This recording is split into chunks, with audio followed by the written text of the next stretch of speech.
Muharram is an important festival in villages across northern Karnataka.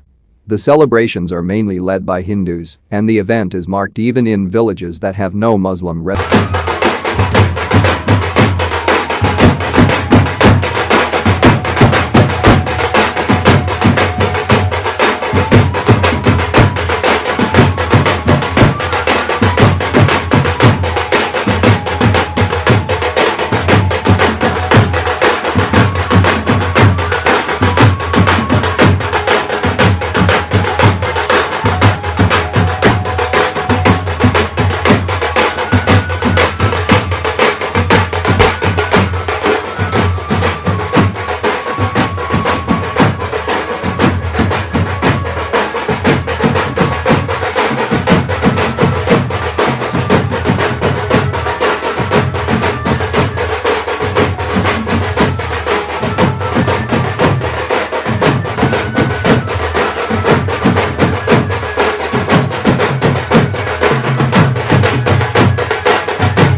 Hey guys, I am Jedish and welcome back to Footprints channel. Today we'll talk about Muharram celebrations in northern Karnataka.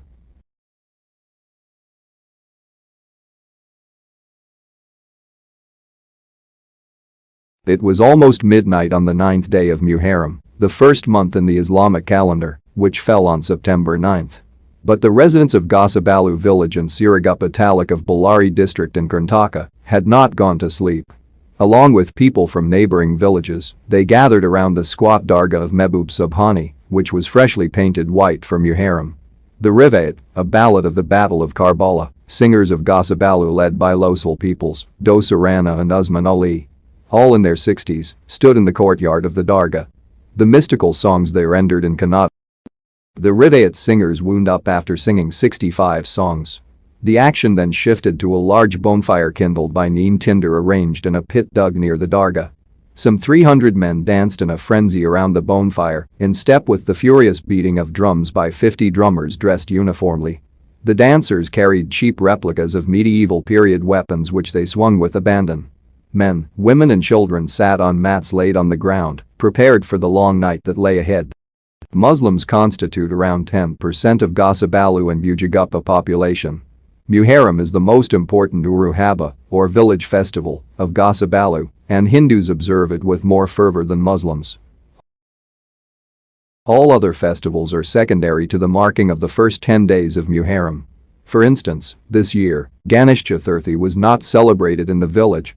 In the past, festivities associated with Dasara have been temporarily abandoned because of Muharram. Gosabalu is filled with spirituality during the days leading up to Muharram, and the village community follows various strictures such as not wearing footwear and abstaining from the consumption of meat. The procession, which is the centerpiece of all Muharram celebrations, has evolved into an elaborate event in Gosabalu, a village of around 1,000 people in Gosabalu of the neighbouring Karnataka village.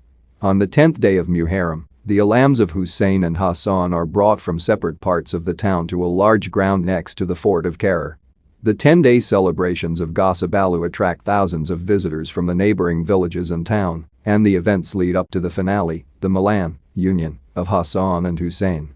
The final event sees the participation of more than Hussain and Hasan have been co-opted in the pantheon of Hindu gods of the region. It is common to find Hindu villagers with names such as Hussainappa or Hassanappa.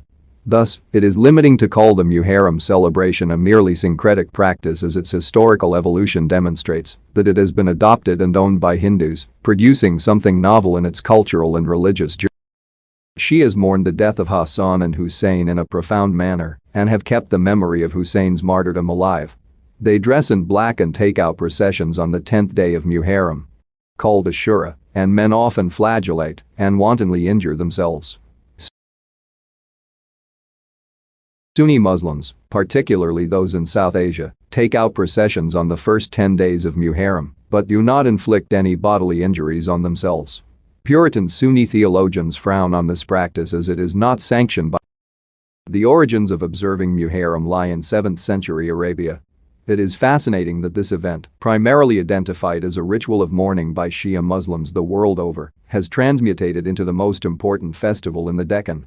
Rahmat Tarakir, a professor in the Department of Kannada Literature Studies, Kannada University, Hampi, estimates that Muharram is celebrated in 10,000 to 15,000 villages in Karnataka as the village festival.